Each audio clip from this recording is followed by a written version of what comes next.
အားလုံးပဲနော်မင်္ဂလာပါအခုဒီမှာဒီချက်ကဒီနေ့ရောဒီအင်ကြီးလေးကိုဗီဒီယိုကလေးလေးနဲ့ပြန်ပြီးတော့ရိုက်ပြီးတော့တင်ပေးမှာပေါ့နော်ဘာလို့လဲဆိုလို့ရှိရင်ဟိုတရက်က live လွှင့်ပြီးတင်တဲ့အချိန်မှာတချို့ညီမလေးတွေကနားလဲတယ် live ချုပ်ပြီးတော့တခါလေးရတယ်ပေါ့နော် line ကောင်းတဲ့ခါကျတော့တချို့တွေကျတော့ line မကောင်းလို့ဆိုပြီးတော့အဲ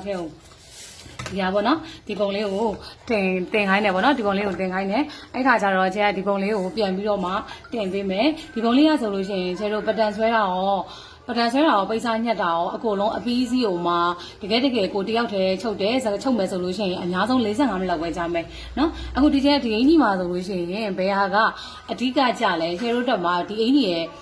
ဘယ်ဟာကိုသွားပြီးတော့ကျဲတို့အဓိက point အနေနဲ့ယူရမလဲဆိုတာကိုတစ်ချက်သေချာလေးပြပြပေးမယ်နော်သေချာလေးပြန်ကြည့်ပေးပါအခုဒီအင်ကြီးမှာဆိုလို့ရှိရင်ဒီကျဲတို့ကအဓိကဘယ်နေရာကိုထားလဲဆိုရင်ဒါကသူက simple ကျဲတို့အင်ကြီးပဲဒါပေမဲ့ကျဲတို့ကဒါကဂုတ်ချိတ်အင်ကြီးပေါ့နော်ဂုတ်ချိတ်အင်ကြီးမှာဒီကျဲတို့ကဘာလို့ထားလဲဆိုလို့ရှိရင်ဒီဂုတ်ကိုတွားပြီးတော့မှကျိုးချီထားတယ်ဘာလို့ကျိုးချီတာလဲဆိုလို့ရှိရင်ဒီချက်ကဒီအသားကဟိုဆွဲသားချုပ်တာမဟုတ်ဘူးဒါခြီသားရိုးရိုးမှခြီချမ်းပေါ့နော်ခြီချမ်းသားလေးကိုဒီကျဲချုပ်ထားတာခြီချမ်းသားကိုချုပ်ထားတယ်ပြီးတော့ကျဲတို့ ready made ထုတ်တော့မယ်ဆိုလို့ရှိရင်အများစုကဘာလဲဆိုလို့ရှိရင်ကျဲတို့မှာမတော်တာတွေပေါ့နော်မတော်တာတွေဂုတ်ဖူတာတွေဂုတ်ရှည်တာတွေအတွက်အကုန်လုံးအတွက်အဆင်ပြေအောင်လို့နော်အကုန်လုံးအတွက်အဆင်ပြေအောင်လို့ဒီကျဲက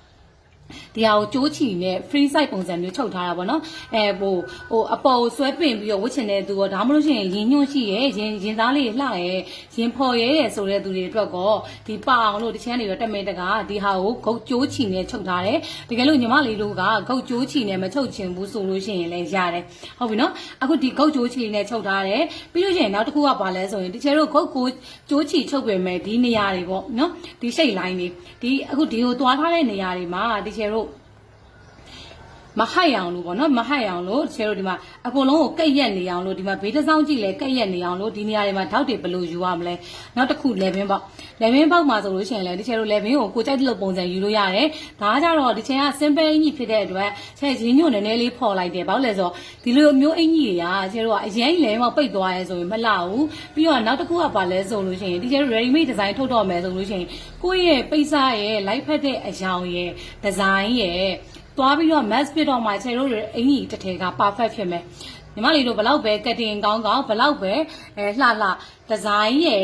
့ကိုယ့်ရဲ့ဒီဇိုင်းရဲ့ဒီဟိုပေါ့ပိတ်စရယ်ကလိုက်ဖက်မှုမရှိဘူးဆိုလို့ရှိရင်လည်းဟိုကိုလိုချင်တဲ့ trend back ကိုရောက်မှာမဟုတ်ဘူးเนาะနောက်တစ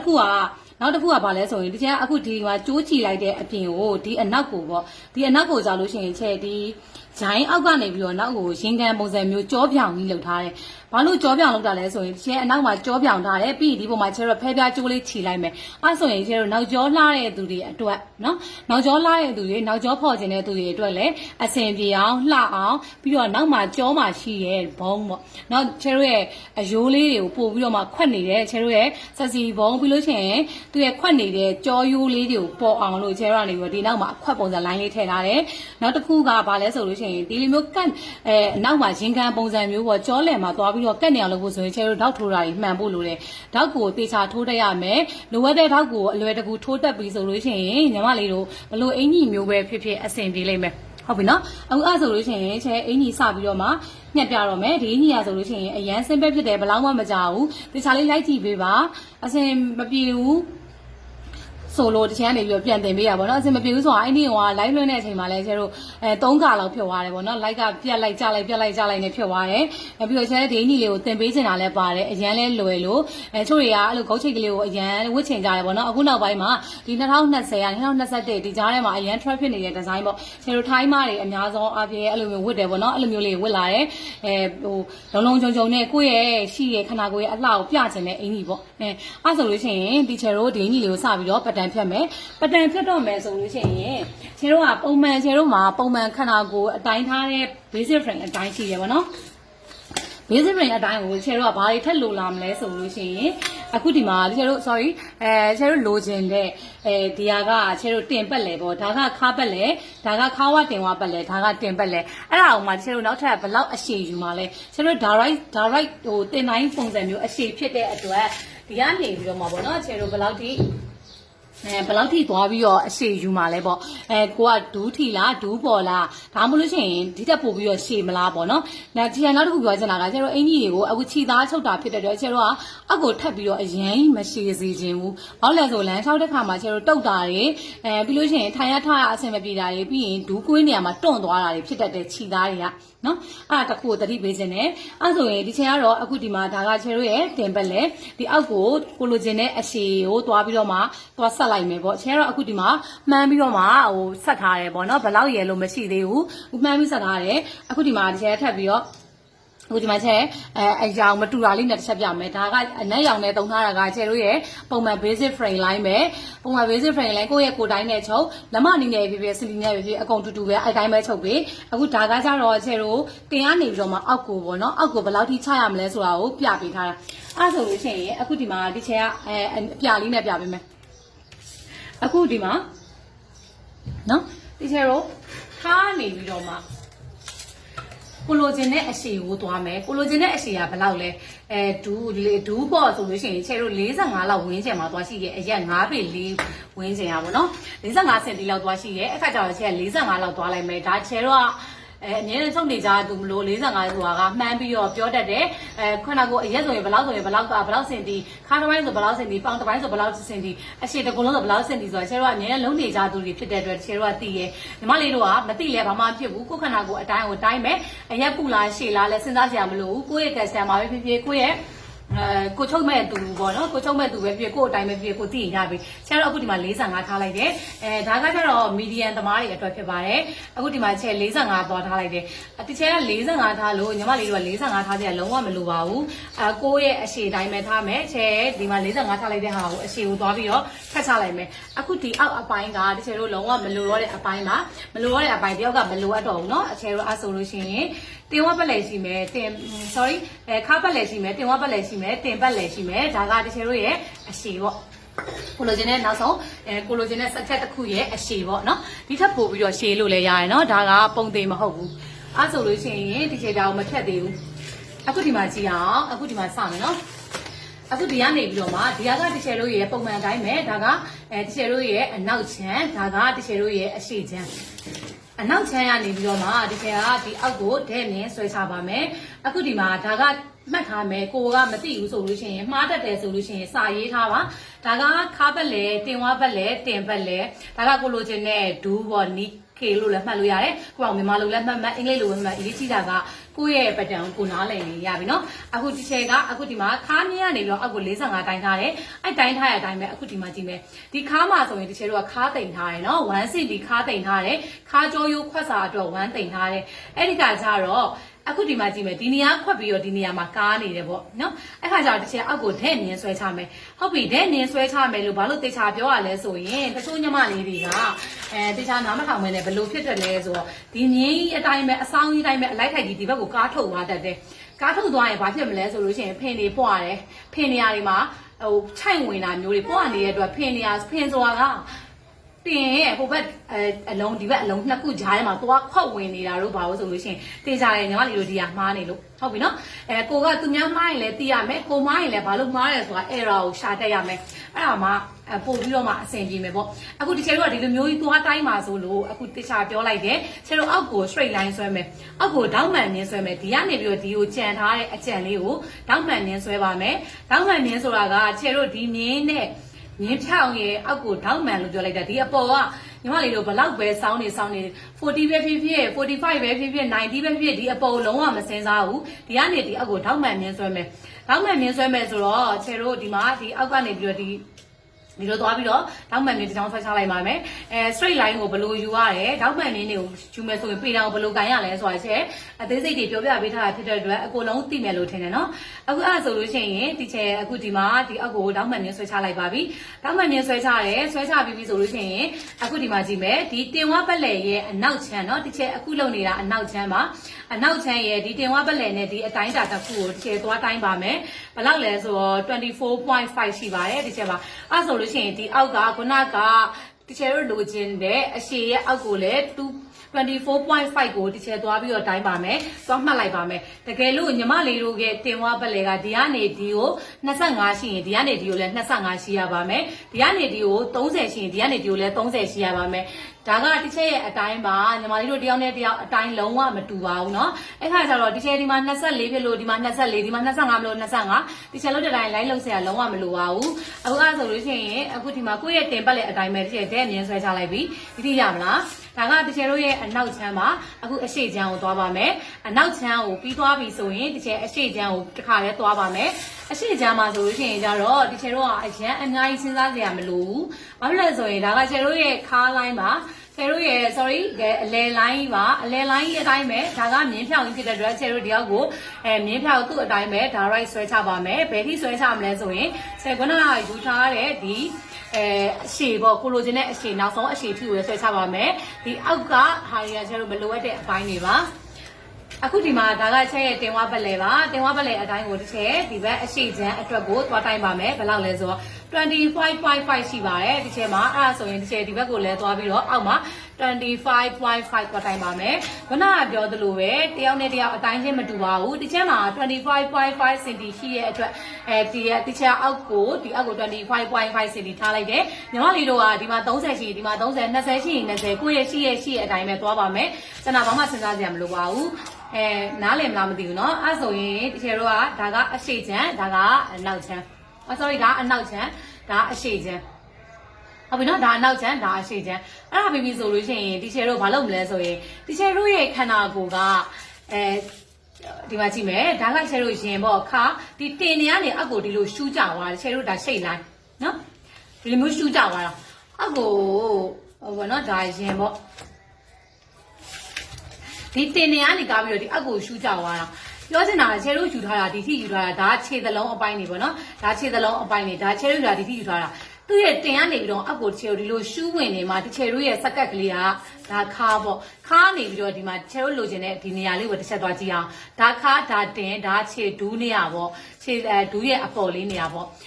့သူ့ရဲ့ခန္ဓာကိုယ်ကဘာလဲဆိုရင်ချဲတို့ဒီခါနေရာမှာတိမ်ပြီးတော့မှဒီလိုအက်ကိုရှူးဝင်သွားမှာချေတို့အခုဖြစ်နေတာချေတို့မှာဒဲ့ကြီးဖြစ်နေတာเนาะအဲ့လိုဒဲ့ကြီးဖြစ်နေဘာဖြစ်လဲဆိုတော့ဘာမှမဖြစ်ဘူးမှားလားဆိုတော့လည်းမမှားချေတို့အင်ကြီးဒီဇိုင်းစဉ်းစားတဲ့နေရာမှာမှားတယ်မှန်တယ်ဆိုတာမရှိဘူးကိုလိုချင်တဲ့စတိုင်ဘက်ကိုရောက်အောင်ဘယ်လိုသွားမလဲဆိုတာပဲရှိတယ်အခုချေတို့အောက်ကိုဒီမှာလေဒီလိုကက်ကက်ကလေးရှူးရှူးလေးဖြစ်ချင်တာမဟုတ်ဘူးလားဟုတ်တယ်เนาะအခုချေတို့ဖြစ်နေရပါလေဒဲ့ကြီးဖြစ်နေရဲ့ဟုတ်ပြီโอเคကျမတို့ကတော့ရှူးတာမကြိုက်ဘူးဒဲ့ပဲကြိုက်တယ်ဆိုလို့ရှိရင်ဒီမှာရင်ရက်လိုက်လို့ရပြီချေထက်လုပ်ပြမယ်ဟာကိုလုပ်เสียမလိုဘူးဒါပေမဲ့ညီမလေးတို့ကခဏကိုကက်ကက်ကလေးရှူးရှူးလေးလိုချင်တယ်ဆိုလို့ရှိရင်တော့ဒီအောက်ကိုချဲအခုထက်လုပ်ပြတယ်စားတာလေးကိုစားပေးရမယ်နောက်တစ်ခုကဘာလဲဆိုရင်ချဲတို့ဒီအောက်ကိုဘာလို့ဒီလိုမျိုးရှူးဖြစ်တာလဲပေါ့နော်ရှူးတာနဲ့မရှူးတာနဲ့မှာဘာကွာလဲချဲတာလေးပါတေးစားသေးစိတ်လေးပြောပြမယ်အဲ့ဒါဘာလဲဆိုရင်ချဲတို့ကကိုယ့်ရဲ့ customer right ချုပ်တော့မယ်ကိုယ့်ရဲ့ customer ကိုချုပ်တော့မယ်ဆိုလို့ရှိရင် customer တယောက်မှာဆိုလို့ရှိရင်သူ့ရဲ့လူတိုင်းကသူ့ရဲ့ကောက်ကြောင်ရှိရပေါ့နော်သူ့ရဲ့ကောက်ကြောင်မှာဘယ်ဟာကလှချို့တွေကရှင်သားလှရှိရချို့တွေကခါလှတာရှိရချို့တွေကတင်လှတာရှိရနော်ချို့တွေကလှကွာလက်မောင်းလေးလှတော့အဲ့လိုအများကြီးပဲရှိရပေါ့ဒါပေမဲ့အခုချဲရင်ရခါရဲ့တင်ရဝဲတစ်ချက်ရင်ရခါရဲ့တင်ရဝဲတစ်ချက်ပြောမယ်နော်အခုတစ်ချက်တော့ဒီလိုမျိုးအောက်ကိုရှူးတဲ့သူတွေကဘယ်လိုလူမျိုးတွေအတွက်သွားချုပ်တက်လဲဆိုလို့ရှိရင်ဘယ်လိုလူမျိုးတွေသွားချုပ်တက်လဲဆိုဖုန်းလာလားဒါမျိုးပဲပြန်တော့မလို့ဖုန်းလာနော်အခုပြပြမယ်ချဲတို့ကန်ဆာမာကတင်လှတယ်ပေါ့ကိုယ့်ရဲ့ခန္ဓာကိုယ်ကောက်ကြောင်းကိုပေါ်ခြင်းတယ်ဆိုလို့ရှိရင်ဒီချဲတို့အောက်ကိုပိုရှူးချလိုက်တယ်ဘာလို့လဲဆိုတော့ဒီအောက်ကလေးကကြက်လိုက်တဲ့ခါကျရင်ဒီတင်နေရာလေးလုံးလုံးလေးကပိုမြင်သွားရတယ်ပေါ့နော်ဒါပေမဲ့ချဲတို့ကန်ဆာမာကတင်တိတ်ပြီးတော့မလှဘူးပေါ့ပွပွလေးဖင်အဲ့လိုမျိုးပေါ့ SCD ပေါ့လုံးဝပပြချက်ချက်လေးနေဆိုလို့ရှိရင်ကျတော့ချဲတို့အဲ့လိုမျိုးဒီဇိုင်းနဲ့သွားပြီးတော့လိုက်မှာမဟုတ်ဘူးပေါ့နော်အဲ့ခါကျတော့အဲ့လိုမျိုးဆိုလို့ရှိရင်ချဲတို့ခုနအတိုင်းပဲဒီလိုဒဲ့လေးပေါ့နော်အခုဒီမှာရှိရတဲ့အတိုင်းပဲဒဲ့လေးပဲသွားဆက်မယ်ချဲတို့ကိုယ့်ရဲ့ customer ပေါ်ကြည့်ပြီးတော့မှဒါကကိုက customer right ချုပ်လောက်တော့မယ် designer တယောက်ဖြစ်ရက်တည်တော့မယ်ချုပ်တော့မယ်ဆိုရင်ဒါစဉ်းစားမယ်အချက်ပေါ့နော်အခုအဲ့ဆိုလို့ရှိရင်ထားလိုက်ပါတော့ ဟိုကဆိုလို့ရှိရင်ဒီချက်ကအခုဒီမှာဒါကြီးကဒက်ဖြစ်နေရပေါ့နော်ဒက်ဖြစ်နေရဲ့ချက်အောက်ကိုရှူးရှူးလေးဖြစ်နေတယ်ချက်တင်ပေါ်နေတာကိုတင်ပေါ်နေတာဖြစ်တဲ့ဒီအောက်ကိုရှူးတာနော်အဲ့ရှူးတာကအများနဲ့ပုံသေးလားလို့မေးမှဆိုလို့တခါလေးပြောပြပေးတာပုံသေးမဟုတ်ဘူးကိုကြိုက်တဲ့ဘက်ကိုသွားလို့ရတယ်ကိုကြိုက်တဲ့ဒီဇိုင်းဘက်ကိုသွားပြီးတော့မှသွားလုပ်လို့ရတယ်ပေါ့နော်အခုအဲ့ဆိုလို့ရှိရင်နော်ဒီချက်ကဒီမှာစားထုတ်တော့မယ်ပေါ့နော်ဒီအောက်ကိုရှူးရှူးလေးဖြစ်နေတယ်အခုဒီချက်အနောက်ချမ်းကိုသွားနေရနော်အခုဒီမှာကြည့်မယ်အနောက်ချမ်းကွန်းအောင်ကဒါကဇိုင်းလိုင်းဒါကခါးလိုင်းဒါကတင်လိုင်းချဲတို့ဒါက sorry ဒါဂျိုင်းဒါခါဒါတင်ဒါကဒူးနေရအဲ့ဒူးနေရအောက်ဆုံးနေရနေပြီးတော့မှဒီချဲတို့အထဲကို3 cm ဝင်ရမယ်ဟုတ်ပြီနော်3 cm ကပုံသေးလားလို့ပြောစရာရှိရဲ့လုံးဝပုံသေးမဟုတ်ဘူးသူထပ်ပို့ပြီးတော့မှဒီအထဲကို1လောက်ပဲဝင်လို့လည်းရတယ်2လောက်ပဲဝင်လို့ရ3လောက်လည်းပဲဝင်လို့ရတယ်အဲ့ဒါကိုနားလည်မယ်ထင်တယ်နော်ချဲတို့ကဒီ3 cm ကပို့ပြီးတော့ထပ်မဝင်ရအောင်ဘာဖြစ်လို့လဲဆိုလို့ရှိရင်အရန်ကြီးတုတ်သွားလိမ့်မယ်လမ်းလျှောက်လို့ပေါက်လှမ်းလို့မရတဲ့အထိဖြစ်သွားလိမ့်မယ်ဟုတ်ပြီနော်ချဲတို့ဒီအထဲကို3 cm ဝင်မယ်ဝင်ပြီးရင်ခုနကညီမလေးတို့တင်နေရနဲ့ဒီတင်မြင်းနဲ့ဒီ3 cm နဲ့ကိုချဲတို့သွားဆက်ပေးမယ်ရှာလားတင်မြင်းနဲ့ဒီ3 cm နဲ့ကိုသွားဆက်မယ်အဲ့ဆိုလို့ရှိရင်ရင်ရခါရဲ့တင်ရဲ့အောက်ကဒူးနေရရဲ့အဲ့ဆိုချဲတို့ရှိတ်လိုင်းလေးပေါ်သွားပြီအခုဒီမှာချဲကအခုဒီမှာဆွဲလိုက်တဲ့ဟာမျိုးချဲဒီမှာမှင်နီလေးနဲ့သွားချစ်ပြမယ်ရလားဒါချဲအထဲကိုရှူးဝင်အောင်သွားလိုက်တာအဲ့ဆိုရင်ချဲတို့ဒီမှာကြည့်ပါအောင်ဒီမှာရှူးဝင်သွားပြီတွေ့လားဟုတ်ပြီနော်နောက်တစ်ခုကဘာလဲဆိုလို့ရှိရင်ဒီချဲတို့ကစကတ်ပဲချောချောအင်ကြီးပဲပြောပြောအောက်နားတွေကိုအမြဲတမ်း white ပေးရတယ်တချဲတို့ရဲ့ခန္ဓာကိုယ်က straight line မဟုတ်ဘူး cut line ပါ cut line ဖြစ်တဲ့အတွက်ချဲတို့ကအောက်ကို white လေးလုပ်ပေးရတယ်ဒဲ့ကြီးလုပ်ရင်ဘာဖြစ်တယ်လဲဆိုရင်ချွန်ချွန်ကြီးစိုက်နေတတ်တယ်ဟုတ်ပြီနော်ချဲတို့ခန္ဓာကိုယ်ကအမြဲတမ်း cut line နေနဲ့တိဆောက်ထားတယ်အဲ့ဒါဘယ်တော့မှမမေ့နဲ့လုံးဝမမေ့နဲ့အဲ့ဆိုလို့ရှိရင်ဒီချဲကအခုဒီမှာဘနာကဒီဘက်ကို3ဝင်ထားတဲ့နေရာဒီမြင်းဖြစ်သွားပြီပေါ့ချဲတို့ရဲ့နောက်ဆုံး final ယူမဲ့မြင်းကဒီမြင်းလုံးဝဒီမြင်းမဟုတ်တော့ဘူးเนาะဒီမြင်းဖြစ်သွားပြီအဲ့မြင်းရဲ့အပေါ်ကိုဒီချေတို့ကနေပြီးတော့မှ 1.5 ဒါမှမဟုတ်လို့ရှိရင်2 cm လောက်တက်ပါမယ်သူထပ်ပို့ပြီးတော့တက်လို့ရလားဆိုရင်တက်လို့ရပါတယ်ဘာလို့လဲဆိုလို့ရှိရင်ကိုယ့်ရဲ့အင်ဂျီဒီဇိုင်းကိုကြိုက်တယ်လို့ create လုပ်လို့ရတယ်ကိုကြိုက်တယ်လို့ချက်ထွင်လို့ရတယ်ပေါ့နော်အားခါကျတော့ခြေတို့ကဒီအများကြီးခြေကကျတော့ဒီအောက်ပိုင်းတွေကိုအလောက်ထိဒီဇိုင်းပိုင်းကိုထုတ်ချင်တာမဟုတ်ဘူးတာမန် normal ခန္ဓာကိုယ်ပဲ body shape လေးလိုချင်တာဖြစ်တဲ့အတွက်ခြေကတော့ပုံမှန်တိုင်းပဲခြေတို့ normal စကတ်တွေမှာ normal အင်ဂျီမှာထုတ်နေကြတိုင်းပဲခြေအပေါ်ကို2 cm တက်လိုက်ပါမယ်ဒီကနေပြီးတော့ဒီအပေါ်ကိုခြေတို့2 cm တက်မယ်2 cm တက်ပြီးရင်ခြေကခုနကဒီမှာနော်ခြေပြောထားရနော်နောက်ဆုံး final ယူတဲ့မြင်းကနေ2 cm တက်တယ်ပြီးရင်ဒီမြင်းနဲ့ cut line ကိုပြပြလေးသွားပြီးတော့မှဒီရှိတ်လိုင်းနဲ့ပြပြလေးသွားပြီးတော့မှသွားစမယ်ဒါလားဒီဘက်ကချေရိုး straight line ဒီနေရာလေးပဲပွေးသွားတယ်เนาะဒီပေရန်ယူရဲ့အထိုးစားတွေကချက်အနည်းအဓိကတေချာပြောနေကြပြတဲ့အတွက်ပေရန်တွေကိုဘယ်လိုကန်ရမလဲဘယ်ဘက်ကထိတ်လဲဘယ်ဘက်ကအောက်လဲဆိုတော့ချက်ပြောစရာမလိုတော့ဘူးထင်တယ်เนาะအခုအဲ့ဆိုလို့ရှိရင်ဒီချက်ကအရှိချမ်းကိုသွားပါမယ်เนาะအရှိချမ်းကိုသွားမယ်sorry ခုနကလက်မသမားတွေလည်းချုပ်လို့ရအောင်တစ်ချက်ပြန်ပြောပေးမယ်ဒီကနေပြီးတော့ဒီချေတို့ကဒီမှာစင်တီနဲ့ဆိုလို့3စင်တီဝင်နေဆိုပေမဲ့လက်မနဲ့ဆိုလို့ရှိရင်ချေတို့ကတလက်မနဲ့2စိတ်လောက်ထိဝင်လို့ရမယ်ဒီထဲကိုတလက်မ2စိတ်ဝင်ပါမယ်ဒီအပေါ်ကိုချေတို့ကစင်တီနဲ့2စင်တီတက်လိုက်တယ်လက်မနဲ့ဆိုလို့ရှိရင်ကျတော့ချေတို့6စိတ်လောက်ထိတက်လို့ရတယ်6စိတ်ဒါမှမဟုတ်တလက်မထိတက်လို့ရတယ်เนาะအဲ့ဆိုလို့ရှိရင်လက်မသမားလေးလည်းအဆင်ပြေမယ်ထင်တယ်ဟုတ်ပြီနော်အခုအဲ့ဆိုလို့ရှိရင်လက်မနဲ့ချုပ်တဲ့သူတွေလည်းအဆင်ပြေမယ်ထင်တယ်အရှိချမ်းကိုသွားမယ်အရှိချမ်းမှာလည်းအတိုင်းပဲချေတို့အနောက်ချမ်းမှာဒီဘေးရှိတ်လိုက်ရနေပြီးတော့မှ3 cm ဝင်ခဲ့တာဖြစ်တဲ့အတွက်အရှိချမ်းမှာလည်းဒီထဲကို3 cm ဝင်ပါမယ်3 cm ဝင်မယ်ဒီတင်လိုင်းနဲ့ချေတို့ဒီမှာသွားပြီးတော့ဆက်ပါမယ်ဟုတ်ပြီနော်3 cm ဝင်မယ်ဒီ line နဲ့သွားဆက်မယ်ခုနလိုပဲလက်မသမားတွေက 1.2 တလက်မနဲ့2စိတ်ထိအထဲကိုဝင်မယ်စီဒီသမားတွေက3 cm ဝင်မယ်ပြီးလို့ရှိရင်နောက်ဆုံးချေတို့လိုက်တဲ့ final line ကဒီ line ဖြစ်ပါတယ်အဲ့ line အပေါ်ကိုချေတို့စီဒီသမားတွေက2 cm တက်ပြီးတော့လက်မသမားတွေက6စိတ်လောက်ထိတက်ပါမယ်ဆက်ပြီးတော့ဒီချေခုနကပြောတဲ့အတိုင်းပဲချေတို့ cap line လေးနဲ့ဒီပြေလေးသွားပြီးတော့မှဝိုက်ပါမယ်ဒီဘက်က straight ပါအဲ့ဆိုလို့ရှိရင်ချေတို့ကအခုဒီမှာချေချစ်ပြလာတဲ့ဟာလေးတွေကချေတို့မလိုရတဲ့အပိုင်းလေးပေါ့နော်အဲ့ဆိုလို့ရှိရင်တော့ချေတို့ရဲ့အောက်ပိုင်းစက်ကတ်လေးကပြီးသွားပြီးအရင်ကြီးပြောင်းလဲထားတာဘာမှမရှိပါဘူးသိရမယ်ထင်တယ်နော်အခုအဲ့ဒါဆိုလို့ရှိရင်ဒီချေကဘေးတွေကိုခွဲတော့ပါမယ်ချေတို့အင်းကြီးမှာအရင်ကြီးထပ်တာဘာမှမပါပါဘူ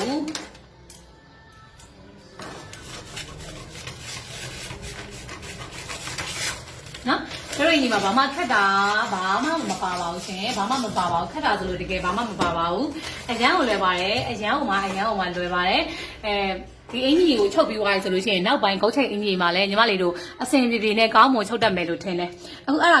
ါကချဲရဲ့အနောက်ချမ်းဘက်ဒါအရှိချမ်းအခုတစ်ချက်အရှိချမ်းကိုတွားတော့မယ်နော်အရှိချမ်းပုံမှန်လုပ်နေကြတိုင်းပဲချဲတို့ level တွေကိုဘယ်လိုယူမလဲဂုတ်တွေကိုဘယ်လိုယူမလဲဆိုတာတစ်ချက်သွားမယ်နော်အခု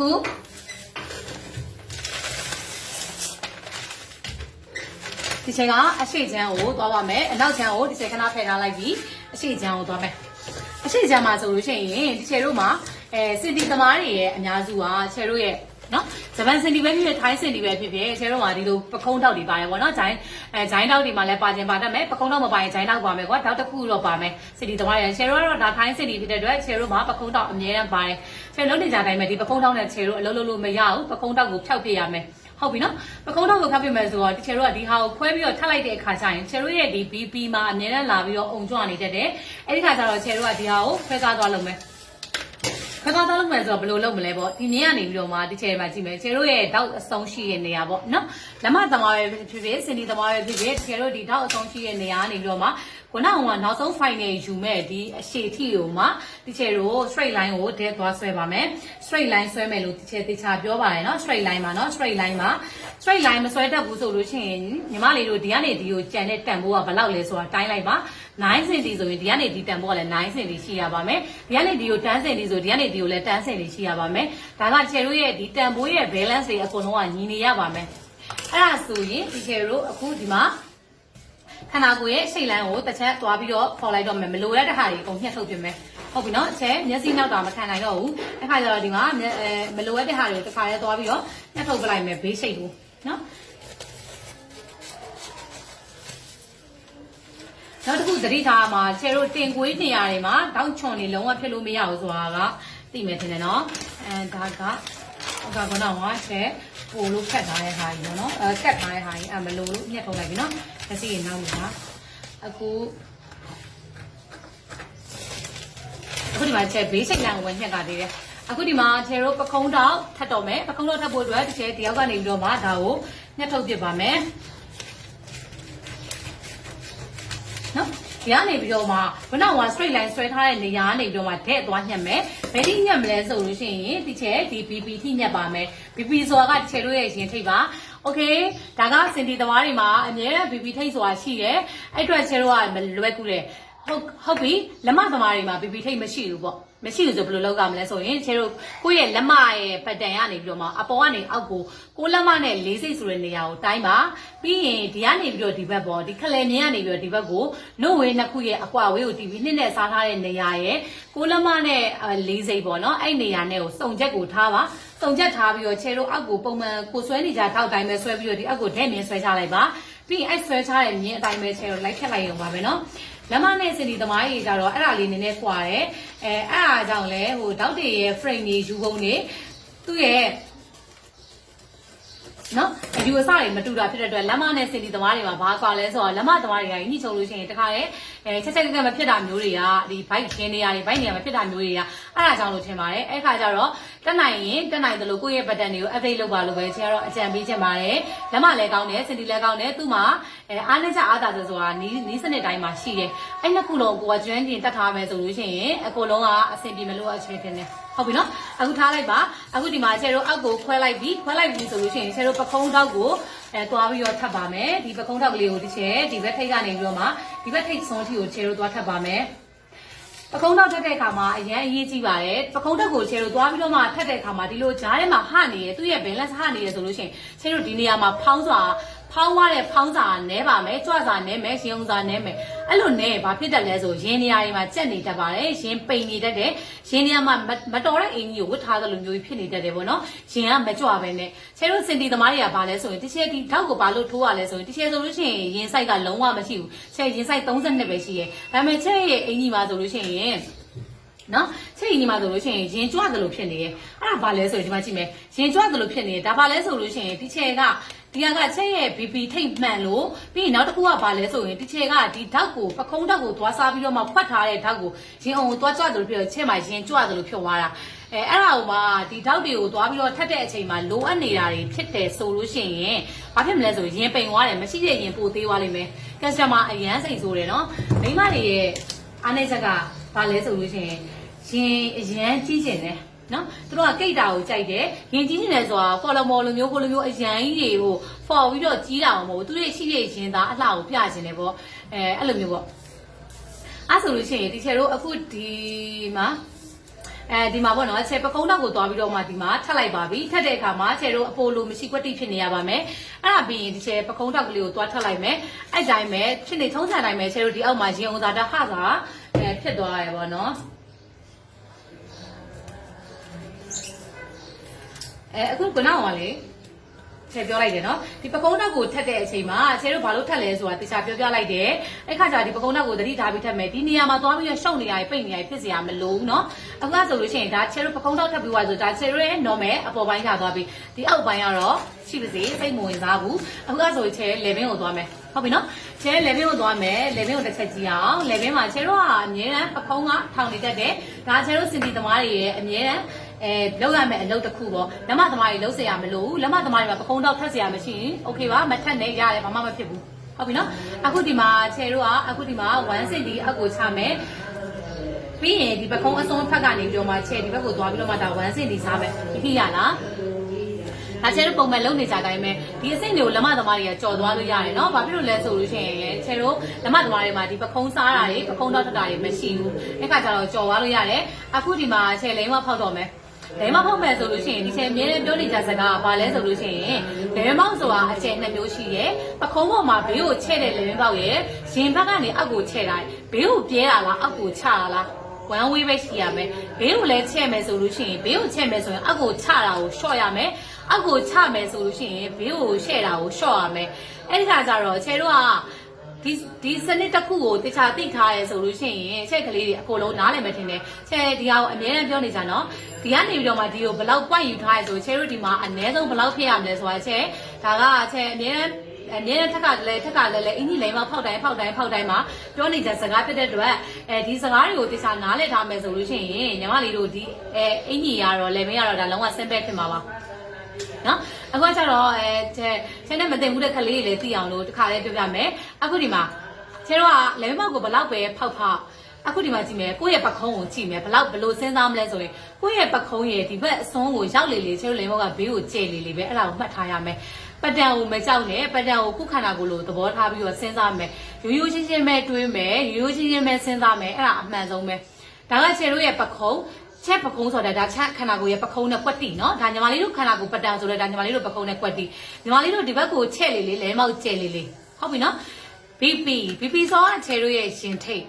ထိတ်ဆိုတာကနိုသီးကောင်းထိတ်လို့ပြောတာရင်ထိတ်ဆိုတာရင်ကြီးအောင်ပြောပြထားတာမျိုးလုံးနဲ့မြင်အောင်ပြောရင်ချဲတို့ရဲ့နိုသီးကောင်းထိတ်လို့ပြောထားတာဒါနိုသီးကောင်းထိတ်ရဲ့ဘေးရဲ့ခလေကိုကြည့်လိုက်ပါဦ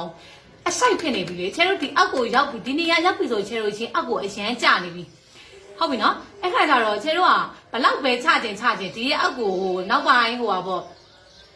့ကိုယ့်ရဲ့ရင်ညွန့်နေလုံးဝဖွဲတက်တွေချုပ်မယ်ဆိုမှချဲတို့ကဒီအောက်ကိုထက်ချဖို့စဉ်းစားတာပုံမှန် normal frame အင်းကြီးမှာဆိုရင်ချဲတို့ကဒီအပေါ်ကိုဘလောက်တက်ရမယ်ဘလို့တက်ရမလဲပဲစဉ်းစားတယ်စဉ်းစားတဲ့အခါမှာဒီအပေါ်ကဖောက်ထားတဲ့ level ပေါက်နဲ့ဒီအောက်ကဖောက်ထားတဲ့ level ပေါက်နဲ့ကို match ဖြစ်အောင်လို့အသက်နိုင်ဆုံးချဲတို့ကရွေးချယ်ပြီးတော့ဖောက်တယ်ပေါ့နော်အဲ့ဒီကကြတော့အခုဒီချဲပြောချင်တာကချဲတို့က baby ထက်ကိုမှအောက်ကိုလုံးဝချပြီးတော့မဖောက်ဘူးဆိုတော့ပြောပြတာနော်ပုံမှန်ရင်ညွန့်နေဖောက်တယ် international model ဝတ်တယ်လို့မျိုးပေါ့အင်းကြီးလုံးဝအဖို့ height တွေဆိုမှချဲတို့ကအောက်ကိုဖောက်တာလို့ပြောပြတာဟုတ်ပြီနော်အဲ့ဆိုတော့ချဲတို့ရဲ့ BPO ရှာထားတဲ့ဟာကိုသိရမယ် BPO ရှာထားတဲ့ဟာကိုဒီတိုင်းပဲချဲတို့ဒီမှာသိရမယ်အဲ့ဆိုရင်ဒီချဲအခုဒါကချဲရဲ့ level ဘေးကိုချဲမယ် level ပေါက်ဒါအောက်ကိုချမယ် level ပေါက်နှစ်ခုလုံးနဲ့သက်ဆိုင်တယ်အခုဒီချဲဘေးကိုချဲတော့မယ်နော်ဘေးကိုချဲတဲ့အချိန်မှာဒီချဲကလေဘေးကိုအများကြီးမချဲတာဘူးဘာလို့အများကြီးမချဲတာလဲဆိုချဲအောက်ကိုချမယ်ဆိုရင်ချဲတို့ဘေးကိုချဲတာကို short ပြကမယ်နော်ဘေးကိုချဲတာကို short ပြကမယ်ဘာဖြစ်လို့လဲဆိုရင်ဒီမှာကြည့်ပါဦးချဲဒီမှာဆို level မောင်းနဲ့ကက်ကလေးပဲယူထားတယ်အဲ့ဒါမှချဲအောက်ကိုရှာတာပေါ့မယ်ချဲကလုံးဝရှင်မရှိရတဲ့သူเนาะရှင်မရှိရတဲ့သူပြောချဲအောက်ကိုအများကြီးရှာထားအောင်မှချွတ်ရှင်ညွန့်ရောင်မှတကယ်ရောင်လေးပဲပေါ်တယ်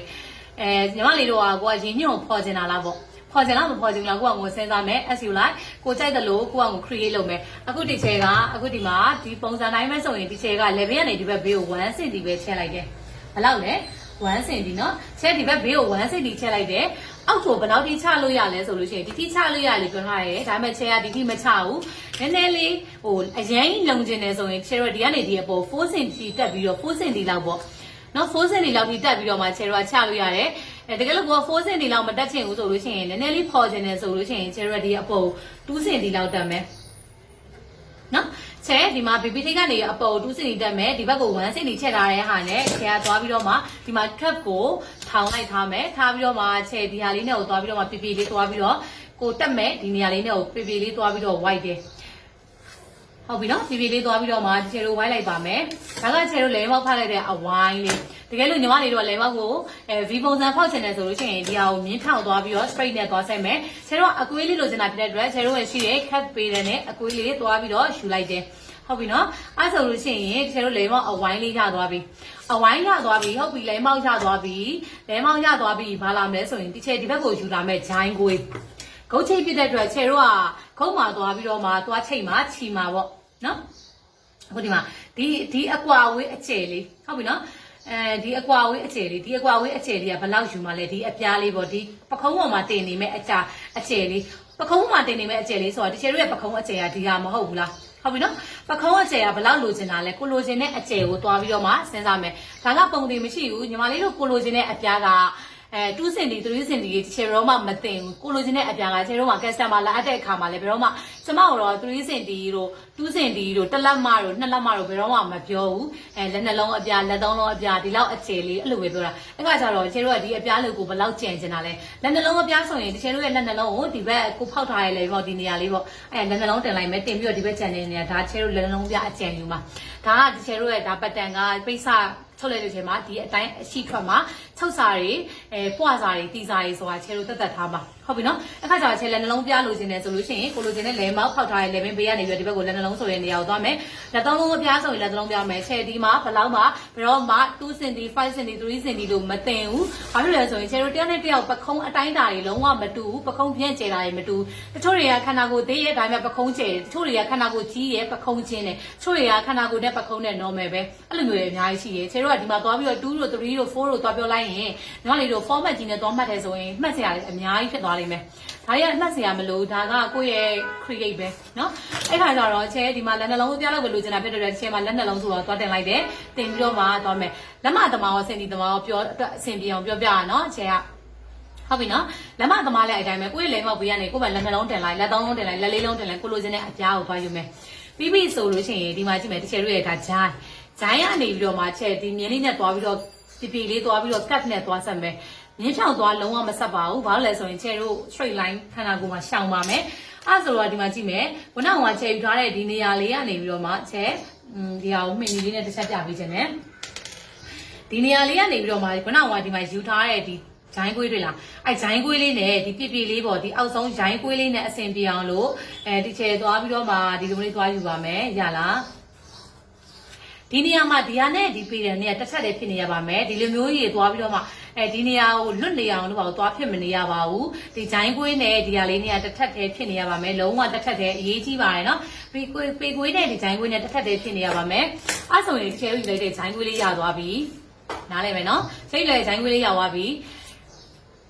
အဲ့ဆိုရင်ချဲတို့ကကိုလိုချင်တဲ့အင်ကြီးပုံစံလေးပြီးသွားပြီဒါပဲရှိတယ်လုံးဝခက်ခဲတာဘာတစ်ခုမှမရှိဘူးဟုတ်ပြီနော်အဲ့ဒါဆိုရင်ဒီချဲတို့ဒါကိုဘာလုပ်မလဲဆိုလို့ရှိရင်ဓာတ်တွေစားတော့မယ်ဓာတ်စားမယ်ဆိုတော့ချဲတို့လဲရင်ပေါက်ပေါ်လဲရင်ပေါက်မှာချဲတို့ဓာတ်စားဖို့အတွက်ကိုပြောပါမယ်လဲပေါက်ကိုအရင်ဆုံးသွားပါမယ်လဲပေါက်ကချဲတို့ဘေးကိုမကျဲဘူးအောက်ကိုဟိုက်တယ်အခါကျတော့ချဲတို့ဓာတ်ကိုလုံးလုံးလောက်စားပေးရမယ်မဟုတ်ရင်ဘာဖြစ်တတ်လဲဆိုလို့ရှိရင်ချဲတို့ဒီနေရာမှာသွားပြီးတော့မှဟိုက်နေတတ်တယ်ဗောနော်ချဲတို့အင်ကြီးကဟာဟာကြီးဖြစ်နေတတ်တယ်ဟိုဟာဟာလေးဖြစ်ချင်တာကွာချဲတို့ကအင်ကြီးကိုဟာဟိုက်ကြီးဟိုသိရမလားအရင်ဖော်ချင်တာမဟုတ်ချဲတို့ကလဲမောက်ချဲ့မယ်ဒါပေမဲ့ကက်ကက်လေးဖြစ်ချင်တာနော်ဟိုက်တာနဲ့ဟာတာကိုနားလည်ရမယ်ဆိုတော့အင်ကြီးကိုဟိုက်ထားတယ်ဒါပေမဲ့ဟာဟာကြီးဖြစ်နေစရာမလိုဘူးဘလောက်ပဲဟိုက်သူကလည်းသူကက်ကက်ချက်ချက်လေးဖြစ်နေရမယ်အထူးသဖြင့်ရင်းနေရအောင်ဗောနော်အခုဆိုလို့ရှိရင်ချဲလဲမှာဖြစ်နေတဲ့မြင်းလေးကဘာလဲလဲနို့မြင်းလေးပေါ့အဲလဲနို့မြင်းလေးကိုသွားပြီးတော့မှဒီချဲကဒီကနေပြီးတော့မှဟိုဘက်ကို 1.5 cm လောက်သွားပြီးတော့မှထားပါမယ် 1.5 cm အဲဆိုလို့ရှိရင်ဒီချဲဒီဟာကိုသွားပြီးတော့ 1.5 cm ဆိုတဲ့နေရာလေးကိုထောက်သွားစားပါမယ်နော် 1.5 cm လေးကိုထောက်သွားစားပါမယ် ရှင်းရင်ချင်းကနေပြီးတော့ဒီဘက်ကို1.5ဒီထောက်နှစ်ခုရဲ့ဒီဟိုဘက်နဲ့ဒီဘက်နဲ့ထောက်အကွာဝေးလေးက1.5ဒါမှမဟုတ်လို့ရှိရင်2စင်တီရှိလို့ရပါမယ်ရင်ပိုကြီးရဲ့ဆိုရင်2စင်တီပုံမှန် normal လောက်ဆိုလို့ရှိရင်1.5လောက်ဆိုရင်အဆင်ပြေရယ်နော်အဲဆိုလို့ရှိရင်ဒီရှင်းရင်ကျဘေးကနေပြီးတော့ဒီဘက်ကို1.5တကယ်လို့လက်မသမားတွေကဘယ်လောက်ထားမလဲမသိဘူးဆိုလို့ရှိရင်ဒီကနေဒီဘက်ကို6စိတ်လောက်သွားထားပေးပါလက်မသမားတွေကတောက်တစ်ချောင်းကို6စိတ်လောက်ထိုးပေးပါလက်မသမားတွေမှာဆိုလို့ရှိရင်ဒီလေနှုတ်မြင်မရှိတဲ့အတွက်ဒီကိုယ့်ရဲ့ level ကိုမှန်းပြီးတော့မှသုံးမုံတပုံနေရာလောက်ကနေပြီးတော့သွားပြီးတော့တောက်တစ်ချောင်းထိုးပေးနော်အခုကဆိုလို့ရှိရင်ဒါကလေမောက်ကိုထိုးလိုက်ပြီးရင်ဂျိုင်းမှာဆိုလို့ရှိရင်တကယ်တို့ဒီဂျိုင်းကွေးလေးပေါ့ဒီဂျိုင်းကွေးလေးမှာဆိုလို့ရှိရင်လည်းတကယ်တို့ဒီမှာရှင်းရင်ကျမြင်းနေရာထိကိုထည့်သွားမယ်ထည့်သွားပြီးတော့မှဒီရင်ထိတ်မဲ့သွားဆက်လိုက်မယ်ဆက်ပြီးလို့ရှိရင်မြင်းတစ်ချောင်းကိုဖော်လိုက်တာနော်ပြီးရင်ဟိုဘက်ကိုတကယ်တို့ဘယ်လောက်လဲဆိုလို့ရှိရင်0.7ဒီဘက်ကို0.7စင်တီလောက်သွားမယ်သွားပြီးတော့မှခြေတို့သွားပြီးတော့မှတောက်တစ်ချောင်းတောက်ထုတ်လိုက်မယ်လက်မသမားတွေဆိုလို့ရှိရင်တော့ခြေတို့ဘယ်လောက်သွားမလဲဆိုလို့ရှိရင်ဟိုဘက်ကို3စိတ်ဒီဘက်ကို3စိတ်လောက်ပေါ့နော်သွားပြီးတော့မှတောက်တစ်ချောင်းသွားထိုးလိုက်ပါဒါမှမဟုတ်လို့ရှိရင်ဟိုဘက်ကို4စိတ်ဒီဘက်ကို4စိတ်ပေါ့နော်အဲ့ဆိုလို့ရှိရင်ဒီခြေတို့ဒီမှာဒီတောက်လေးလည်းရောက်သွားပြီခြေတို့ညီမဒီတောက်2ချောင်းပဲရှိရယ်ဒီတောက်ကလွယ်လေးပဲနော်ပြန်ပြောမယ်ဒီဘက်ကို1.5စင်တီဒါမှမဟုတ်2စင်တီထိုးမယ်ရင်ဘတ်ပိုကျဲတယ်ပိုကြီးရယ်ဆိုလို့ရှိရင်2စင်တီထိုးမယ်ပုံမှန်တော့မယ်ဆို1.5ဆိုရတယ်ဒီမှာဆိုလဲအဲ့တိုင်းပဲဒီအားကျတော့လေဟိုပုံသေးထိုးလိုက်မယ်ဆိုရင်တော့ရတယ်ဒီလားဘာလို့လဲဆိုတော့ချဲတို့လေဒီမှာသွားပြီးတော့မှအရန်နဲတယ်ဆိုရင်ချဲတို့ဒီဂျိုင်းကွင်းနေရာကြီးမှာဟနေတတ်တယ်နော်အဲ့ခါကျတော့ဒီချဲဒီတောက်ကလေးနှစ်ခုကိုသွားပြီးတော့ထပ်လိုက်ပါမယ်ဟိုဘက်ထိတ်နဲ့တောက်ထက်တယ်ဆိုတာကဟိုဘက်တောက်ထိတ်နဲ့ဒီဘက်တောက်ထိတ်နဲ့ကိုချေတို့အညီအမျှသွားထက်လိုက်တာကိုပြောတာပါနော်အခုအဆိုလို့ရှိရင်ဒီချေဒီမှာဒါကချေရဲ့ဂျိုင်းဘက်ကိုသွားထက်လိုက်တဲ့တော့ဒါကချေလေဘက်ကိုထောက်လိုက်တဲ့တော့ချေတို့ဂျိုင်းတွေlevel တွေကိုထက်လိုက်တဲ့အချိန်မှာဘာဖြစ်သွားလဲဆိုချေတို့ level တွေဂျိုင်းတွေကbalance တွေမညီတော့ဘူးပေါ့နော် balance ဆွဲထားတဲ့ cup line တွေကကွေးကုန်တယ်ပြက်ကုန်တယ်ပေါ့အဲ့ခါကျတော့အဲ့ဒါကိုဒီချေတို့သွားပြီးတော့ပြန်ဆက်ကပါမယ်အခုဒီမှာချဲမင်းနီးနဲ့ပဲပြောပြပါမယ်အခုဒီမှာကြည့်မယ်ချဲပြောပြမယ်ခုနကကွေးထားတဲ့ဒီမှာကြည့်မယ်ဂျိုင်းကိုအရင်ကြည့်မယ်အောက် line တွေ့လားအောက် line နော်အောက် line ကိုလုံးဝအပြင်ပြောင်းလဲမရှိဒီထိတ်နဲ့ဒီအောက် line နဲ့ကိုပြန်သွားဆက်မယ်ဒီမြင်းကိုမယူတော့ဘူးဟုတ်ပြီနော်အောက် line နဲ့ဒီဟာနဲ့ကိုသွားဆက်မယ်ဒီမြင်းကိုမယူတော့ဘူးဒီသိကြလားဟုတ်ပြီနော်အဲ့ဆိုရင်ဒီချဲတို့နောက်ဆုံးယူမယ် final ဂျိုင်းကဒီဂျိုင်းလေးဖြစ်သွားမယ်ဟုတ်ပြီနော်ဒီဂျိုင်းပြီးရင်ဒီမြင်းကအပေါ်မြင်လေးပဲအောက်လိုင်းကိုလုံးဝပြောင်းလဲမရှိဘူးနော်ဒီပေါ်လေးပဲချဲတို့သွားပြီးတော့ tap ခွေးလိုက်တယ်အခုဒီမှာကြည့်မယ်ဒီမှာလည်းအဲ့တိုင်းပဲချဲတို့အောက်လိုင်းကိုလုံးဝအပြောင်းလဲမရှိဘူးဒီအောက်လိုင်းအတိုင်းပဲထားမယ်ပြီးအောက်လိုင်းနဲ့သွားချိန်စရာမလိုဘူးခုနကဟိုဖောက်ထားတဲ့လဲမောက်နဲ့ဒီဟာလေးနဲ့သွားပြီးတော့ဆက်လိုက်မယ်ဒါလားချဲအဲ့ဆိုချဲတို့ရဲ့ဂျိုင်းဒီမှာလည်းပဲအကွေဒီမှာချဲတို့ရဲ့ဂျိုင်းကွေးဒါမလားအဲ့ဆိုလို့ရှိရင်ချဲတို့အင်ကြီးကပြီးသွားပြီเนาะဒါပဲရှိတယ်ဒါက F1 F2 ဘာလို့လဲဆိုတော့ချဲတို့ပိတ်စကိုတင်တဲ့ခါမှာဒီလိုနှစ်ခုပြပြညှက်လို့ရလားမရအောင်เนาะမရတာဖြစ်တဲ့အတွက်ဒီချဲကဒီခုဒီမှာကြည့်မယ်ချဲတို့လုပ်နေကြတိုင်းပဲကိုမလိုအပ်တဲ့ frame တွေကိုအရင်ဆုံးညှက်ထုတ်မယ်เนาะမလိုအပ်တဲ့ frame တွေကိုအရင်ဆုံးညှက်ထုတ်ပြမယ်အခုဒီမှာချဲဂျိုင်းကိုညှက်လာပြ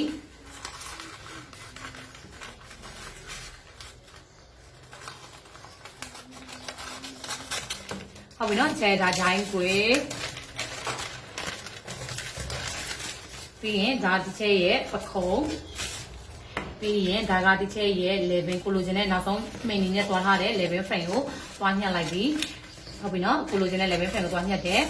ပြီးရင်ဒါကဒီချဲရဲ့အရှိချမ်းပေါ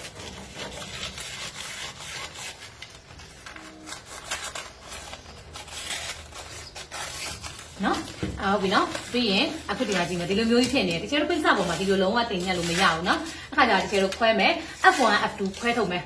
F1 F2 ဘယ်လိုခွဲမှာလဲဆိုလို့ရှိရင်အခုဒီမှာနှစ်ခုဖြစ်နေရမလားတကယ်ပြောထားရလေတကယ်တော့မှာဆိုရင်ဘယ်နှတော့ရှိရပကုံးတော့ရှိရဂျိုင်းတော့ရှိရကိုအစင်ပြေတဲ့ထောက်ကိုသွားပြီးတော့ခွဲလို့ရတယ်အခုဒီမှာကြည့်မယ်တကယ်ကလေဒီဂျိုင်းတော့ကိုတော့သုံးမယ်ဒါပေမဲ့ဂျိုင်းတော့ကိုခွဲလိုက်တဲ့ခါကျရင်ချဲဒီနေရာကြီးမှာတောင်းမှန်ချွန်ချွန်ကြီးဖြစ်နေရဲ့အခါကျတော့ချဲလေးပြပြလေးလိုချင်တယ်ရင်လုံးလုံးလေးကူးကူးလေးလိုချင်တာဖြစ်တဲ့အတွက်အခုဒီမှာကြည့်ကိုမခွဲတတ်ဘူးဆိုလို့ရှိရင်ပကုံးထောက်နဲ့ဒါပကုံးထောက်နော်ဒါဂျိုင်းတော့ဟုတ်တယ်နော်ဂျိုင်းတော့နှစ်ခုကိုတွဲဝတ်လိုက်တွဲဝတ်တဲ့နေရာလေးကိုဒီချဲဒီအပေါ်ကနေပြီးတော့ဒီရင်ထိတ်ကလေးနဲ့ဘီဘီထိတ်နော်အဲ့နေရာလေးနဲ့ကိုချဲမှာကြည့်မယ်ပြပြလေးတွေ့လားမကြည့်မယ်ဒီ hyphen နှစ်ခုကြားတဲ့ပြပြလေးနေရာနဲ့ဒီချဲသွားပြီးတော့ဆက်လိုက်မယ် ဒါတွေကကြတော့ချုပ်နေကြဆိုလို့ရှိရင်ကိုယ့်ရဲ့တောက်ကလေးတွေကိုလေဘလို့ယူလို့ရှိရင်အင်ကြီးပုံထွက်ကလေးကပုံတော့မလဲဆိုတာဒါသိလာလိမ့်မယ်ခါကြတော့ကိုကလေအကျင့်လုပ်ပြီးတော့ဖြည်းဖြည်းချင်းစဉ်းစားပြီနော်အခုမစဉ်းစားတတ်ဘူးဆိုလို့ရှိရင်တစ်ချက်လုံးပြအတိုင်းပဲမှတ်ပြီးတော့ပုံတည်လုံးလို့ရတယ်အခုဒီမှာကြည့်မယ်ခြေတို့ရင်ကွေးလေးတွေ့လားအဲ့လိုကိုလေးပေါ်နေမှာခြေတို့ရင်နေရာလေးမှာပိုဖောင်းမှုကြွလေးနဲ့လှတာဟုတ်ပြီနော်အခုဒီမှာအဲ့မြင်ကိုသွားပြီးတော့ဆက်လိုက်တယ်ဆက်ပြီးရင်ဒီရင်ထိတ်မှာပထမတွေကကွဲနေပြီးသားလေအကွဲနေတဲ့အတိုင်းပဲဒီပေါ်ခြေတို့ဆက်ဖြတ်ပြီးတော့ညှက်လိုက်တယ်အဲ့ဆိုဒီခြေတို့နှစ်ပိုင်းဖြတ်သွားတယ်အခုဒီမှာ F2 F1 ဆိုပြီးတော့နောက်ပိုင်းဖြစ်သွားတယ်ဒီကဘာလဲဆိုခြေရွက်ထောက်ကြည့်လေမလိုတော့ဘူးမလိုတဲ့အတွက်ဒီခြေရွက်ဒီတော့ကိုသွားပြီးတော့မှညှက်ထုတ်လိုက်ရုံပဲအဲ့ဆိုလို့ရှိရင်ဒီခြေရွက်အတွက်အရှိချမ်းအင်ကြီး F1 နဲ့ F2 ပြီးသွားပြီเนาะအခုအဲ့ဒါဆိုလို့ရှိရင်ဒီလိုပိုင်းရှင်းနေမှာဆိုလို့ရှိရင်လေစကားတွေအများကြီးမပြောတော့အနောက်ဆောင်တစ်ခါလေးတန်းသွားမယ်เนาะအနောက်ဆောင်တစ်ခါလေးတန်းသွားမယ်ခြေလေးအခုဒီမှာကြည့်မယ်အနောက်ချမ်းမှာဆိုလို့ရှိရင်လေဒီခြေတို့ဒီမှာဂျိုင်းမြင်းတွေလားဂျိုင်းမြင်းကနေပြီးတော့မှခြေကဒီဂျိုင်းမြင်းတွေလားဂျိုင်းမြင်းကနေပြီးတော့မှတွားပြီးတော့အနောက်မှာကြောပြောင်ဒီမှာလေပြေးလိုက်ကြောပြောင်ဒီမှာပြတဲ့အတွက်ဒီခြေကမကြည့်မယ်ခြေနောက်မှာကြောပြောင်ထားတယ်ဘာမှမရှိဘူးဒီပေါ်မှာကျိုးချီလေးနဲ့နော်ကြောပြောင်ယူထားတာဖြစ်တဲ့အတွက်ဒီဂျိုင်းနဲ့တစ်ဆက်တည်းလာပြီးတော့ကိုးရမှာနော်အဲ့ဒီကကြတော့ဒီမှာကြည့်မယ်ဒီကြောဒီနေရာကနေပြီးတော့မှအောက်ကိုချဲ1 cm လောက်ပဲဆင်းမယ်နော်1 cm အများဆုံးပဲဆင်းမယ်အရင်အများကြီးမဆင်းကြလို့နော်ပြီးရင်ချဲဒီဟာလေးနဲ့ထွက်လာပြီးတော့မှဒီမှာကြည့်မယ်တကယ်လို့ကိုကမဆွဲတတ်ဘူးဆိုလို့ရှိရင်ဒီမြင်းကိုလာပြီးတော့ချဲ straight line ဆွဲလိုက်အောက်ကို1 cm ဆင်းလာတာလေး straight line ဆွဲမယ်ဆွဲပြီးတော့မှဒီနေရာလေးကိုကတ်ဒီနဲ့ပြပြလေးလာပြီးတော့ pocket လေးယူလိုက်ဒီရလားအဲ့ဆိုလို့ရှိရင်ဒါကဒီချဲတို့နော်ဒီချဲဖြတ်လိုက်တယ်ပါဒီအပေါ်ပိုင်းချဲမစင်းစားကြတော့ဘူးလိုလဲမလိုဘူးအဲ့ဆိုဒီချဲတို့အောက်ချမ်းပေါ့နော်အောက်ချမ်းရောက်သွားပြီမလိုအပ်တဲ့အပိုင်းတွေကိုညှက်ထုတ်ပြပါမယ်ဒါချဲတို့ရဲ့အောက်အနားပါဒီချဲလေဒီမှာဗီဒီယိုဖိုင်လေးရှင်းနေရဆိုတာကညီမလေးတို့ကိုနော်ဒီတေးပြောပြနေရဖြစ်တဲ့အတွက်ရှင်းတာကိုကနဲ့ကိုဒီဗီဒီယိုဖိုင်လေးကိုကိုကကိုတေချာလိုက်ကြည့်မယ်မှတ်မိအောင်ကြည့်မယ်ပြောတဲ့ဟာတွေကို note တွေချရေးမယ်လိုအပ်ချက်တွေကိုဘယ်လိုစဉ်းစားမလဲဆိုတာကိုကမသိသေးတဲ့အချိန်မှာ note တွေချရေးမယ်စဉ်းစားမယ်အင်းကြီးတိုင်းလာရင်ချဲပြောတဲ့အတိုင်းပဲစဉ်းစားမယ်အဲ့ဒါဆိုရင်ညီမလေးတို့သိချတယ်နော်နောက်ပိုင်းကျရင်အဲ့လိုစဉ်းစားနဲ့အကျင့်ပါပြီးတော့စဉ်းစားတတ်သွားလိမ့်မယ်နော်ချဲအသေးစိတ်ပြောပြထားဖြစ်တဲ့အတွက်ဗီဒီယိုဖိုင်လေးကရှည်နေတာကိုကကိုတကယ်ထုတ်လို့ရှိရင်တကယ်45မိနစ်တောင်မကြာဘူးနော်တခုပြောချင်တာကနားလည်အောင်ကြည့်မယ်မှတ်မိအောင်ကြည့်မယ်အလို့ရအောင်မကြက်နဲ့နော် format ကြီးပုံစံမျိုးကြီးအလို့ရအောင်မကြက်နဲ့အခုအဲ့ဆိုရင်ဒီချဲအခုဒီမှာဒါချဲနေခဲ့တဲ့အနောက်ချမ်းအခုဒီမှာချဲတို့ကဒီနေရာကိုလှလှလေးကက်ကလေးဖြစ်နေတာဖြစ်တဲ့အတွက်ချဲဒီနေရာကိုထောက်စားမယ်ဒါကချဲရဲ့ဒီနေရာနေပြီးတော့မှဟိုဘက်ကိုဒီချဲ1 cm ဒီဘက်ကို1 cm သွားချမ်းမယ်စင်တီသမားတွေကတော့1 cm လက်မသမားတွေဆိုလို့ရှိရင်တော့ဟိုဘက်ကို4စိတ်ဒီဘက်ကို4စိတ်လောက်ပဲသွားလိုက်ရင်ရတယ်နော်အဲ့ဆိုရင်ချဲတို့ဒီမှာဒီခါးလိုင်းမြင့်နဲ့ထည့်သွားဆက်မယ်ဒီမှာခါးလိုင်းမြင့်နဲ့ထည့်သွားဆက်မယ်ရမလားဟုတ်ပြီနော်ခါးလိုက်မိနစ်ထဲသွားဆက်မယ်အဲ့ဆိုလို့ရှိရင်အခုဒီပေါ်မှာဒီအောက်ကိုလည်းခြေတော့အောက်ကို straight line ကိုကြံနေတဲ့မြင်းအတိုင်းကို straight line သွားဆွဲချမယ် straight line လို့ပြောလိုက်တယ်နော် straight line နော်ဆွဲချမယ်ပြီးရင်ခြေကဒီမလိုအပ်တဲ့အပိုင်းတွေကိုညှက်ထုတ်လိုက်ရုံပဲအဲ့ဆိုလို့ရှိရင်ဒီခြေတို့ဒီဓာကြီးကိုခွဲထုတ်ပါလေဟုတ်တယ်နော် B1 B2 ခွဲချင်လို့ပိတ်စကိုခြေတို့ဒီတိုင်းသွားတင်ညှက်လို့မရဘူးတကယ်လို့ညီမလေးတို့ကလေတကယ်လို့ကိုက B1 B2 မခွဲချင်တော့ဘူးကျွန်တော်တို့ကဒီတစ်ချက်မညှက်ချင်တယ်ဆိုလို့ရှိရင်လည်းချုပ်လို့ရရတယ်ဒီတိုင်းလေးသွားပြီးတော့မှခြေတို့ trace လိုက်ပြီးတော့ချုပ်လိုက်အောင်မယ်နော်ခြေကတော့နှစ်ချမ်းခွဲထားတယ်အဲ့ဆိုလို့ရှိရင်ဒီချဲတို့အခုဒီမှာအောက်ကနေပြီးတော့မှဒီအက်ကိုဆွဲချလိုက်တာက straight line เนาะဒီကနေဒီအကွာဝေးကဘလောက်ရလို့မရှိဘူးเนาะညီမလေးတို့ဒီမြင်းအတိုင်းပဲတဲ့မြင်းဆွဲချလိုက်တာပါအခုအဲ့ဆိုရင်ဒီချဲတို့ဒီမှာเนาะဒီမှာသူ့မြင်းအတိုင်းပဲချဲတို့ဒီကနေပြီးတော့မလိုတဲ့အပိုင်းတွေကိုတခါရင်ညှက်ထုတ်လိုက်မယ်ဒီဘက်ထောက်ကိုလည်းအဲ့တိုင်းပဲချဲမလိုတဲ့အပိုင်းမလိုရတော့ဘူးဒီထောက်ကအဲ့ဒါကိုသွားပြီးတော့ညှက်ထုတ်လိုက်မယ်အဲ့ဆိုရင်ကျဲတို့လေအနောက်ချမ်းမှာအရင်ခက်ခဲတာဘာမှမရှိဘူး B1 နဲ့ B2 ဒါမယ်ဟုတ်ပြီနော်ဒါကကျဲတို့ရဲ့ B2 ဒါ B1 ဟုတ်ပြီနော်ကျဲတို့ကအနောက်ချမ်းမှာစစ်တက်လိုက်တယ်ကိုကစစ်မတက်ဘူးဆိုလို့ရှိရင်လည်းထုတ်ပြီးညှက်သွားမယ်ဆိုလည်းရတယ်ဟုတ်ပြီနော်စစ်တက်မယ်ဆိုလို့ရှိရင်တော့ကျဲတို့ပြောနေကြတိုင်းပဲဒီတင်ဝမြင်ကနေပြီးတော့မှခြေအောက်ကို9စင်ဒီထပ်ချလိုက်ပေါ့နော်9စင်လောက်ချမယ်ဒါလို့ကိုကဟိုဖြစ်ဘူးဆိုလို့ရှိရင်လည်းစစ်ကတော့ကိုကြိုက်တော့ထိတက်လို့ရတယ်ဒီတင်ပတ်လေမြင်းလောက်ထိကိုသွားတက်လို့ရတယ်ပေါ့နော်အဲ့ဆိုရင်ဒီကျတို့အရှိချမ်းအနောက်ချမ်းပြီးသွားပြီအရှိချမ်းကိုအနောက်ချမ်းကိုအရန်လွယ်ရယ်နော်အရန် simple ဖြစ်တယ်အရင်ခက်ခဲတာဘာမှမရှိဘူးဒါမှကျတို့ချုပ်စာရေးတီစာရေးခြံလိုက်မယ်ခြံလိုက်ရုံပဲ ပြီးပြီဆိုလို့ရှိရင်ကျိုးတက်မယ်ကျိုးတက်တဲ့ခါကြလို့ရှိရင်ကျိုးအရှိက